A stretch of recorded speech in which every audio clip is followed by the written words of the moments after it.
პიასტრის ტაქტიკამ ავსტრიის გრან-პრიზე კითხვის ნიშნები დატოვა. საუბარია ოსკარის გეგმიურ პიტსტოპებზე, რომლებიც ჩემი აზრით ორივეჯერზე აშკარად არასწორ დროს იყო ჩატარებული. მე-20 წრეზე პიასტრის ამ გადამოხრუჭების შემდეგ ლანდო პიტსტოპზე შეიყვანეს, მაგრამ ოსკარი დაზიანებული საბურავით კიდევ 4 წრე დატოვეს ტრასაზე. მეორე პიტსტოპის შემდეგ პიასტრი პირდაპირ წრეზე ჩამორჩენილი ცუნოდა კოლაპინტოს უკან გამოუშვეს, რომლებიც ერთმანეთში პოზიციისთვის იბრძოდნენ. ამან ოსკარს არა მარტო ძვირფასი დრო დააკარგინა, არამედ კოლაპინტოსთან სახიფათო ავარიულ სიტუაციაშიც აღმოჩნდა. არადა ტელემეტრიის ანალიზით აშკარად ჩანს, რომ პიტსტოპის წინა წრეზე ოსკარმა 1 წამზე მეტი მოუგო იუკის.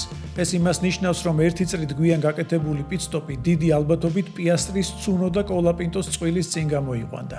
ამ ყველაფრის ფონზე ჩნდება შთაბეჭდილება, რომ მაკლარენში ნორისის სასარგებლოდ მოქმედებენ, მაგრამ ჩემი აზრით ეს ესე მაინც არ არის.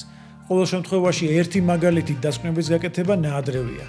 მაკლარენის მოქმედებას იმით ახსნი, რომ მათ უბრალოდ უნდოდათ პილოტების ერთმანეთისგან დაშორება ტრასაზე და ამ გზით ორთაბრძოლის ტემპერატურის ცოტა მაინც დაწევა.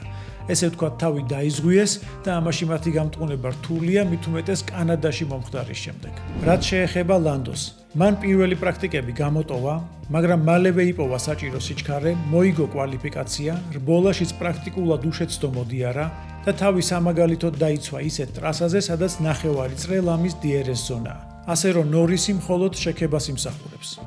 თუ მოგწონთ ესეთი მაისურები, ბმული ჩვენს კოლექციაზე დაგვხვდებათ კომენტარებში, ჩვენ ერთმანეთს სილვერსტოუნის შემდეგ შევხვდებით დროებით.